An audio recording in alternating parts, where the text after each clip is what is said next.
Assalamualaikum warahmatullahi wabarakatuh. Apa kabar kawan-kawan semua? Selamat datang lagi di channel Nokian Suara. Pada kali ini kita akan podcast tentang kisah sahabat Nabi yang bernama Abu Darda. Nama lengkapnya ialah Uwaimar bin Malik Al-Khajraji. Sebelum itu, ada baiknya mungkin kawan-kawan semua subscribe, like, komen, dan share. Mudah-mudahan podcast kali ini dapat bermanfaat bagi kita semua. Amin ya rabbal alamin. Abu Darda mampu menolak dunia dengan kedua telapak tangan dan dada. Kata Abdurrahman ibn Auf. Apa maksudnya? Yuk sama-sama kita simak kisahnya yang satu ini. Uwaimar bin Malik Al-Khajraji yang disebut dengan Abu Darda bangun dari tidurnya pagi-pagi sekali. Ia menuju berhalanya yang ia pasang di tempat yang paling terhormat dalam rumahnya. Lalu ia memberikan penghormatan kepada berhala dan memberikan parfum terbaik berasal dari tokonya. Kemudian ia memakaikan pakaian pada berhala tersebut yang terbuat dari sutra terbaik yang dihadiahkan oleh salah seorang saudagar datang menemuinya dari Yaman. Saat matahari mulai meninggi, Abu Darda meninggalkan rumahnya untuk pergi ke toko. Tiba-tiba jalan di Yathrib penuh dengan para pengikut Muhammad sallallahu alaihi wasallam. Mereka semua baru saja kembali dari perang Badar. Dan di depan mereka terdapat barisan tawanan dari suku Quraisy. Abu Darda menjauh dari mereka, namun ia masih sempat berpapasan dengan seorang pemuda yang berasal dari suku Khajraj. Dan ia bertanya kepada pemuda tersebut tentang kabar Abdullah bin Rawahah. Pemuda dari suku Khajraj tadi menjawab, dia telah berjuang dengan amat dahsyat dalam perang. Dan ia sudah kembali ke tanah airnya dengan selamat dan membawa harta ghanimah. Mendengar jawaban itu, menjadi tenanglah hati Abu Darda. Pemuda tadi tidak heran dengan pertanyaan Abu Darda tentang kabar Abdullah bin Rawahah. Karena ia tahu bahwa semua manusia terkait dengan tali persaudaraan yang barangkali ada di antara mereka berdua. Hal itu dikarenakan Abu Darda dan Abdullah bin Rawahah dulunya bersaudara pada zaman jahiliyah. Begitu Islam datang, Ibnu Rawahah mau menerimanya, sedangkan Abu Darda berpaling darinya. Meski demikian, hal itu tidak memutus hubungan antara mereka berdua. Karena Abdullah bin Rawahah masih saja sering mengunjungi Abu Darda dan mengajaknya untuk memeluk Islam.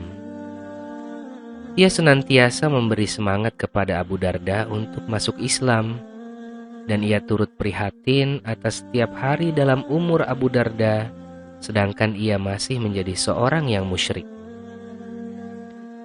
Abu Darda tiba di tokonya, ia duduk di atas kursi tinggi, ia mulai melakukan perdagangan. Ia memerintahkan dan melarang para budaknya, namun ia tidak tahu apa yang tengah berlangsung di rumahnya. Pada saat yang sama, Abdullah bin Rawahah pergi ke rumah sahabatnya Abu Darda karena ia menginginkan suatu hal. Begitu Abdullah sampai di rumah tersebut, ia melihat pintu rumah terbuka dan ia dapati Ummu Darda sedang berada di beranda depan rumah. Abdullah berkata, "Assalamualaikum wahai hamba Allah."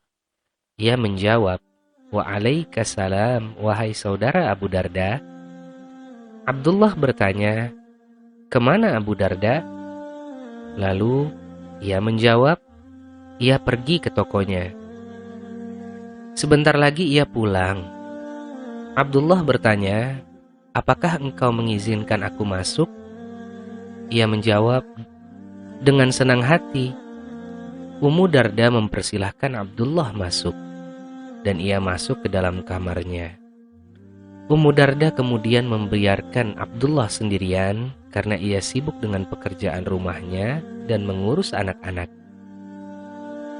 Abdullah bin Rawahah masuk ke dalam ruangan di mana Abu Darda menaruh berhalanya. Kemudian ia keluar dengan membawa berhala tadi. Ia menghampiri berhala tersebut dan mulai memotong-motongnya sambil berkata, "Bukankah setiap yang disembah selain Allah adalah batil? Bukankah setiap yang disembah selain Allah adalah batil?"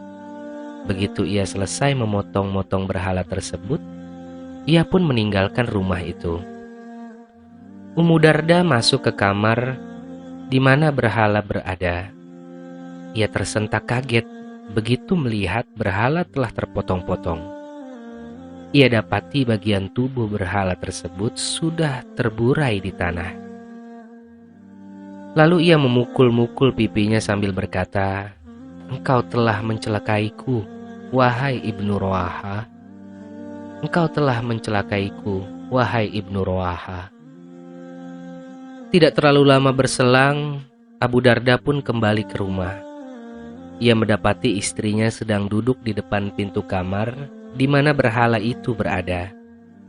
Istrinya menangis dengan suara yang keras. Ada rona ketakutan yang nampak pada wajahnya. Abu Darda bertanya, "Ada apa?" Istrinya menjawab, "Ketika engkau pergi, saudaramu Abdullah bin Rawahah datang, lalu melakukan apa yang kau lihat kini pada berhalamu." Abu Darda lalu melihat berhalanya dan ia dapati berhala tersebut telah hancur. Ia naik pitam dan berniat akan menuntut balas. Akan tetapi tidak berselang lama, emosinya kembali stabil dan amarahnya mulai mereda.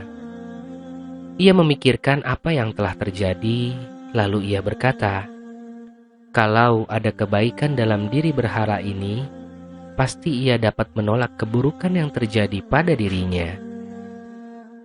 Lalu dalam sejenak ia sudah berangkat menemui Abdullah bin Rawahah, sehingga keduanya berangkat menghadap Rasulullah Shallallahu Alaihi Wasallam. Abu Darda menyatakan masuk Islam dan ia adalah orang terakhir dari kampungnya yang masuk Islam.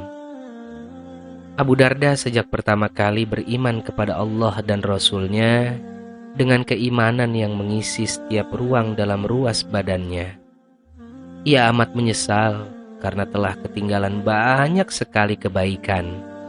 Ia mulai mempelajari ajaran agama Allah seperti para sahabat yang telah mendahuluinya, menghafalkan kitabullah, beribadah dan bertakwa yang dijadikan sebagai tabungan diri di sisi Allah.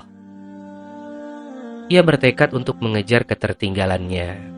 Dengan sungguh-sungguh, ia tidak pernah mengenal lelah sepanjang siang dan malam demi menyusul ketertinggalannya dan mendahului mereka semua. Ia terus giat melakukan ibadah seperti orang yang berpaling dari dunia dan mencari Allah. Ia mencari ilmu ibarat orang yang kehausan. Ia selalu bersama kitabullah dan selalu menghafalkan kalimat-kalimatnya. Ia mendalami pemahamannya akan Al-Quran. Begitu ia menyadari bahwa perdagangan memperkeruh kenikmatan ibadahnya dan membuat ia ketinggalan majelis ilmu, maka ia meninggalkan perdagangannya tanpa ragu dan menyesal. Ada orang yang bertanya akan perbuatannya ini. Ia menjawab, "Aku adalah seorang pedagang sebelum masa Rasulullah Shallallahu Alaihi Wasallam. Saat aku masuk Islam, aku hendak menggabungkan antara perdagangan dan ibadah. Akan tetapi, aku tidak mampu mewujudkan keinginanku. Maka, aku tinggalkan perdagangan dan aku memilih ibadah." Demi zat yang jiwa Abu Darda berada dalam genggamannya, aku tidak menyukai bila aku hari ini memiliki sebuah kedai dekat pintu masjid, sehingga aku tidak pernah ketinggalan sholat berjamaah. Aku dapat berjual beli sehingga setiap hari aku akan untung 300 dinar. Kemudian ia menatap orang yang bertanya tadi sambil berkata, "Aku tidak mengatakan bahwa Allah Subhanahu wa Ta'ala telah mengharamkan perdagangan. Akan tetapi, aku lebih menyukai bila kau termasuk mereka yang tidak pernah dilengahkan oleh perdagangan dan jual beli dari mengingat Allah Subhanahu wa Ta'ala." Abu Darda tidak hanya meninggalkan perdagangannya, bahkan ia juga meninggalkan dunia. Ia selalu berpaling dari keglamouran dan perhiasan dunia.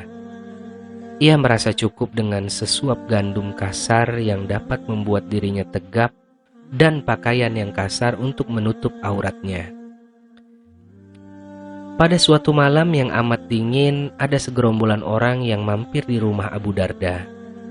Abu Darda lalu mengirimkan kepada mereka makanan yang hangat, namun tidak memberi mereka selimut. Begitu mereka hendak tidur, mereka bermusyawarah tentang selimut. Salah seorang dari mereka berkata, "Aku akan datang menghadap dan berbicara kepadanya." Salah seorang yang lainnya mengatakan, "Tidak usah kau lakukan itu." Namun orang tadi meneruskan niatnya. Ia pun pergi dan berhenti di depan pintu kamar Abu Darda, dan ia lihat Abu Darda tengah berbaring. Istrinya duduk dekat dengan Abu Darda. Keduanya tidak menggunakan apa-apa selain baju tipis yang tidak dapat melindungi mereka dari sengatan panas atau hawa dingin. Orang tadi lalu berkata kepada Abu Darda, "Aku melihatmu tidur. Tidak seperti yang biasa kami lakukan. Kemana barang-barangmu?" Abu Darda menjawab, "Kami memiliki rumah di sana yang kami kirimkan semua barang kami ke sana. Kalau kami menyisakan barang-barang tersebut di rumah ini, pasti sudah kami kirimkan pada kalian." Kemudian dalam jalan yang kami susuri menuju rumah tersebut, ada sebuah rintangan yang sulit. Orang yang membawa beban ringan lebih baik daripada yang membawa beban yang berat. Oleh karenanya, kami ingin agar kami hanya membawa beban ringan saat melintasinya. Kemudian Abu Darda bertanya kepada orang tadi, "Apakah engkau sudah paham?" Ia menjawab, "Ya, aku sudah paham. Semoga kebaikanmu dibalas oleh Allah Subhanahu wa Ta'ala." Pada masa kekhalifahan Umar Al-Faruq, atau biasa disebut sebagai Umar bin Khattab, beliau hendak menjadikan Abu Darda untuk menjabat sebagai wali di Syams. Namun Abu Darda menolaknya. Abu Darda berkata, "Jika kau mempersilahkan aku pergi ke sana untuk mengajarkan kepada mereka kitab Allah dan sunnah Rasulullah dan menjadi imam sholat, maka aku akan berangkat." Umar pun setuju dengan usulnya. Akhirnya Abu Darda berangkat ke Damaskus. Sesampainya di sana, ia dapati bahwa penduduknya hidup dalam kemewahan dan kenikmatan. Hal itu membuatnya terkejut, dan ia mengajak manusia ke masjid dan orang-orang pun datang menemuinya.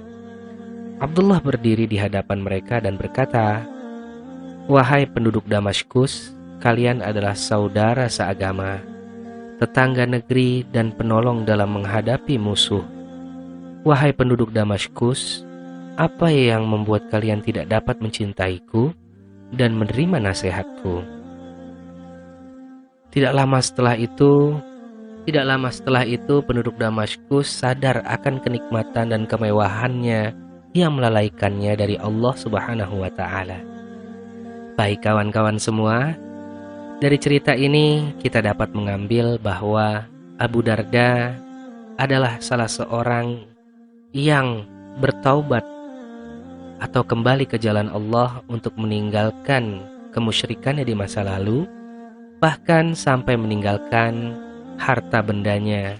Hanya semata-mata ia merasa ketertinggalannya dengan sahabat yang lain. Semoga dengan kisah Abu Darda ini dapat menjadikan kita lebih semangat untuk lebih berusaha mendekatkan diri kepada Allah. Terima kasih. Sampai jumpa di podcast selanjutnya. Wallahul muwafiq wal hadi ila sabilir rasyad. Wassalamualaikum warahmatullahi wabarakatuh.